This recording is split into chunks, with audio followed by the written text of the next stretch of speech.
अब आप मुझे ये बताएं कि जज साहब को क्या जरूरत आन पड़ी है कि यार चलें ठीक है, एक आपने सब जुडिस मैटर के ऊपर तो बात कर ली, अगर आपने इमरान खान साहब का वहां पे जिक्र कर दिया, सबसे पहले तो मुझे ये नहीं समझ आ रहा उन्होंने क्यों किया होगा, और अगर आपने कर भी दिया है तो ये क्या वजह है कि जज साहब इस कदर जो कि खुद इतने कम को हैं। मैं खुद आपके मैन ऑफ प्रोसीजर है सर, मैं आपको बताऊं, मुझे जब ये नए आए सुप्रीम कोर्ट ऑफ पाकिस्तान में, तो सबसे पहली जो मेरी इनसे मुलाकात हुई वो जस्टिस याहिया अफरीदी साहब की और टेकिंग पर हुई। तो मैंने उनसे पूछा, मैंने कहा सर क्या होगा, हम तो बड़े आपको पता है परेशान थे कि ये 26वीं आईनी तरमीम और ये वो, हमने कहा सर क्या हो रहा है पाकिस्तान के अदालती निज़ाम के साथ। तो उन्होंने मुझे कहा जी कि देखें अल्लाह है वो सब देख रहा है, जो होगा अच्छा होगा। मेरे साथ कमरान साहब भी थे, मेरे फार्मर ब्यूरो चीफ। मैंने कहा सर ठीक है, अब मैंने कहा बड़े कम को आदमी। उसके बाद फिर सर एक मुलाकात हो गई, जो कि गालबन वो मुलाकात थी जिसमें मैंने जस्टिस मंसूर अली शाह साहब से पूछा था कि आप काम नहीं करते, जस्टिस याहिया अफरीदी साहब आपसे ये पूछते हैं, आपके हवाले से कहते हैं, तो उसमें ये मुझे मिल गए। मैंने कहा सर आप बड़े खामोश हैं, वो बात कर दें, बता दें फौजी अदालतों का केस है, कब आप उसको लेकर आ रहे हैं और उसमें क्या फैसला आएगा। तो उन्होंने कहा जी देखें जो होगा बेहतर होगा। फिर एक तीसरी मुलाकात होती है चीफ जस्टिस साहब के चैम्बर के बाहर, वहाँ पर एक कॉन्फ्रेंस रूम में, तो वो कहते हैं कि देखें जी हम बोलेंगे और आपको पता चल जाएगा कि हम बोले, और फिर वो बोले सर फौजी अदालतों के फैसले में। तो ये प्रोसीजर जज तो हैं और बड़े कम को हैं, लेकिन इतने कम को होते हुए भी मेरा सवाल ये है इनको क्या जरूरत आन पड़ी है कि एक पहले सब जुडिस मैटर और उसके बाद पॉलिटिकल इश्यूज को एक इंटरनेशनल लॉयर्स एसोसिएशन के इवेंट में, जो कि सिर्फ 8 से 10 लोगों का इवेंट था, उसमें जाकर खिताब कर रहे हैं। देखिए आपकी बात बिल्कुल सही है। जो मैंने मालूम किया है इंटरनेशनल लॉयर एसोसिएशन के हवाले से, ये 3-4 बंदे हैं जो डायरेक्टर्स हैं इस एसोसिएशन के, और जैसे मैंने पहले कहा कि बड़ी ही गैर मारूफ सी एक फोरम है। तो मुझे मालूम नहीं, जस्टिस शाहिद बिलाल जो है अपना सीवी के हवाले से बड़े मैन ऑफ प्रोसीजर लगते हैं, और हमने जो सुप्रीम कोर्ट में इनकी सीवी देखी है जो इन्होंने अपनी सुप्रीम कोर्ट की वेबसाइट पे डाली हुई है, मैं समझता हूँ ये पूरी दुनिया के जजों की सीवीज़ का एक Guinness book of world record है कि इतनी तवील सीवी है, इतनी तवील सीवी कि इन्होंने अगर छोटी सी भी कोई जिम्मेदारी इनको किसी भी साल में मिली है ना, तो ईयर वाइज उन्होंने लिखी है कि मैंने तो ये भी किया, मैंने तो ये भी किया, मैंने तो ये भी किया। 5-6 दफा तो उन्होंने बताया एडीआर कमेटीज मुख्तलिफ, हाँ, वो हर साल की अलग से उन्होंने अपनी परफॉर्मेंस लिखी है। तो मैन ऑफ प्रोसीजर तो है, लेकिन ये मुझे समझ नहीं आई कि निजी छुट्टियां लेकर वो मैन ऑफ प्रोसीजर जो है वो कैसे इतने एक इंटरनेशनल लॉयर एसोसिएशन का एक गैर मारूफ फोरम पे जाके वो एक 26वीं यानी तरमीम पे तकरीर करके आ गए। ये मैन ऑफ प्रोसीजर की मुझे इस बात की मुझे समझ नहीं। लेकिन इसमें एक वजह ये भी तो हो सकती है, इसकी मैं रीजन के तौर पे अगर बात करें, अपेरेंटली हो सकता है उन्होंने जज साहब ने वहां से अपने चीफ जस्टिस को तार भेजा हो और कहा हो कि सर छुट्टी चाहिए, मजीद छुट्टी चाहिए, मजीद स्पेशली मुझे तकरीर आई है तो आपकी इजाजत चाहिए कि मैं तकरीर नहीं तकरीब आई है, तकरीर भी आई है, तकरीर तो आ ही जाती है। आपको अब यहाँ पर कैमरा लग जाए तो आप भी ऑटोमेटिकली शुरू कर देते हैं। तो वहाँ पर जज साहब वो के बताया जा रहा है कैमरास नहीं थे, वीडियो रिकॉर्डिंग उसकी नहीं हुई। अच्छा, वो तकरीर भी अभी तक पब्लिक नहीं हुई नहीं। और मेरी जो ILA के अहदेदारों से बात हुई, मैंने कहा आपकी तरफ से ना कोई प्रेस रिलीज आई, ना कोई वीडियो जारी हुई, ये भी एक बड़ा सवाल है। उन्होंने 20 जुलाई को अपने फेसबुक पेज के ऊपर ये जरूर तस्वीरें डाली हैं, तस्वीरें डाली, लेकिन तकरीर नहीं डाली, कोई प्रेस रिलीज भी नहीं जारी की कि उधर बात क्या हुई है। इसका मतलब वाज़ेह था कि वहाँ पे कुछ ऐसा हुआ है जिसके बाद तकरीर भी छुपाई गई, प्रेस रिलीज भी नहीं जारी की गई, और हत्ता कि उन्हें 3 सितंबर की सुप्रीम कोर्ट ऑफ पाकिस्तान की जो प्रेस रिलीज थी उसके बारे में भी इल्म नहीं था। और वो भी हैरान हो रहे थे। जिनसे बात हुई वो बता रहे थे कि आपको अब अचानक क्यों ये वाकया याद आ रहा है। तो मैंने कहा जी अचानक तो नहीं, 3 तारीख को 2 दिन पहले ही आपसे हमें प्रेस रिलीज भेजी गई है। तो उन्होंने कहा कि 2 दिन पहले तो वो खुद हैरान हुए, क्योंकि 18 जुलाई का ये इवेंट है, 20 जुलाई को उन्होंने खुद अपनी वेबसाइट पर लगाया ये इंटरनेशनल लॉयर्स एसोसिएशन है, और अब अचानक 3 सितंबर को सुप्रीम कोर्ट कर रही। तो अब आपको क्या लगता है,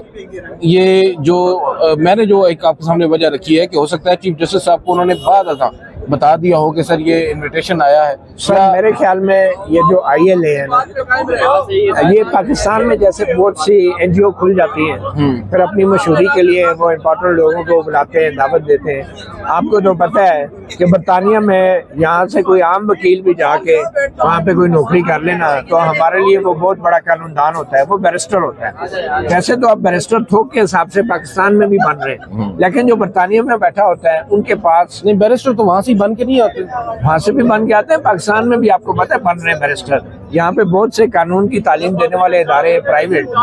जो जजेस की फैमिलीज भी चला रही हैं, जो एफिलिएटेड है बरतानिया के इदारों से, यहाँ पे बैठे बैठे आप जो है बैरिस्टर कोर्स कर सकते हैं और उसमें एक साल के लिए आप लंदन भी जाते हैं, बाहर की भी स्टडीज करते हैं और यहाँ पे भी आप रह के डिस्टेंस एजुकेशन के तहत भी कर सकते हैं। बट एनीवे मेरा कहने का मतलब ये है कि ये जो ILA है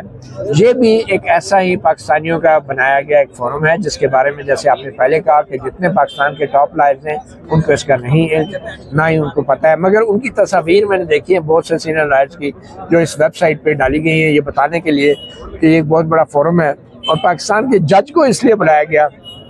जो बज़ाहिर ये पहले जज थे, इससे पहले ये माशाल्लाह एक ऐसा बड़ा फोरम था कि इससे पहले कोई पाकिस्तानी जज भी उधर नहीं गया। अगर गए होते तो उनका नाम जरूर कहीं वेबसाइट पे या फेसबुक पे या कम से कम मैंने बार बार पूछा, वो कोई बताने को तैयार नहीं था कि फलां फलां भी आए। तो मैंने एक और चीज़ उनसे पूछी कि भाई इन जजों का जो खर्चा है, जो सफ़र का खर्चा है और जो वहाँ पे रिहाइश का खर्चा है, अगर आप बुलाते हैं इनको तो एक जो साबका जो इनके नुमाइंदे थे ILA के, उन्होंने कहा कि मैंने तो ऐसे खर्चे की हमेशा मुखालफत की है, बल्कि उन्होंने ये भी इंकिशाफ किया कि एक दफ़ा कोई मेरे ख्याल में जब वो सदर थे कुछ साल पहले, तो रजिस्ट्रार की तरफ से बाकायदा इस ILA फोरम को ख़त लिखा गया।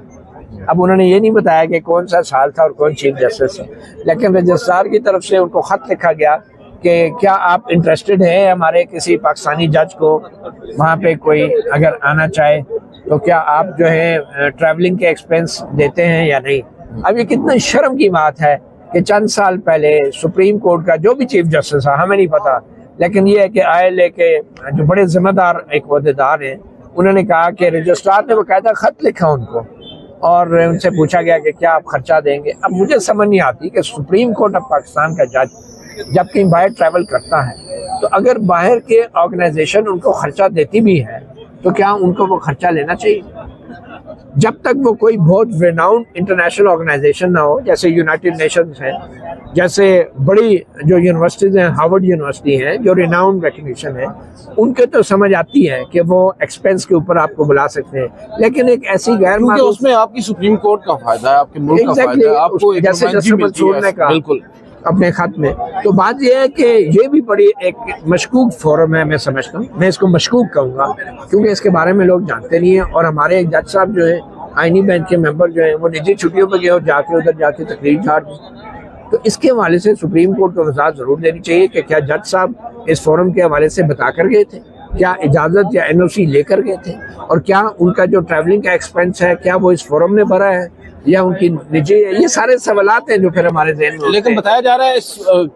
जो विजिट है ये तो उनका जाती था, उस पर तो उन्होंने कोई टिकट वगैरह नहीं, वैसे भी मेन प्रोसीजर है, उम्मीद तो यही है कि ऐसा नहीं हुआ होगा, मगर इसकी वजाहत सुप्रीम कोर्ट को देनी होगी कि इतनी ताकीद से प्रेस रिलीज क्यों जारी हुई, और फिर क्या जज साहब को जो दावत मिली थी वो उनके पाकिस्तान में होते हुए मिली थी या उधर जब पहुंच गए तो किसी को पता चला जज साहब आए हुए हैं तो उन्होंने कहा जज साहब आ जाए तो जज साहब चले गए। मतलब ये कोई तरीका तो नहीं है ना, के मुताबिक उनको वहाँ पर ही ये इनविटेशन मौसूल हुआ और वो क्योंकि दरवेश आदमी, उनके एक दोस्त भी बता रहे थे। अच्छा, मैं तो समझाता हूँ मेन प्रोसीजर है, आप कहते हैं दरवेश। देखें सर, आप भी तो जब मर्जी हो तो दरवेश बन जाए, जब मर्जी हो तो मेन प्रोसीजर बन जाए। देखे बस दरवेश आदमी जो है ना प्रोसीजर्स को भी फॉलो करता है, अच्छा, लेकिन बहुत सारे लोगों को ना भी नहीं कर सकते। चले, ये भी एक दरवेश आदमी का मसला होता है। चले, बहरहाल मेरे ख्याल में ये बहुत जरूरी थी ये बात, इसके ऊपर बात करना कि सुप्रीम कोर्ट का एक जज जो है वो एक ऐसे मामले के ऊपर लंदन में जाके तकरीरें कर रहा है कि जो मामला बतौर जज उसके सामने अभी ज़ेर समाअत है। और इसमें तो ये भी बात, मेरी एक दो सीनियर लॉयर से जब बात हुई वो बड़े हैरान हुए जब जज साहब के हवाले से मालूम हुआ कि एक बेंच में वो बैठे हैं और उसी केस को वो डिस्कस भी कर रहे हैं और उसको एक तरह से वैलिडेट कर रहे हैं 24वीं तरमीम को। तो अगर दूसरी जानिब से कोई पिटिशनर आ जाए सामने और कंटेम्प्ट की भी बात करे तो वो गलत नहीं होगा। बड़ी सख्त बात है। देखना ये कि ये जो जुमले चुने गए कि ये प्रेस रिलीज में डालने हैं, ये यकीनन चीफ जस्टिस याहिया अफरीदी ने इनकी सिलेक्शन की होगी, और अगर चीफ जस्टिस याहिया अफरीदी ने भी इस हवाले से गौर खोज किया है तो मैं समझता हूँ कि जस्टिस शाहिद बिलाल ने शायद इसलिए ये तकरीर कर दी और प्रेस रिलीज में भी जारी करवाई है कि शायद वो चाहते हैं कि वो इस बेंच पे ही ना हो जिसमें 26वीं आईनी तरमीम की दरख्वास्त को चैलेंज किया जाए। नहीं, मेरा ख्याल है वो इस बेंच में होंगे until and unless वो एक्यूज ना करें। बहरहाल देखते हैं, क्योंकि sir might is right, you know, might is अब तो might is also with him. तो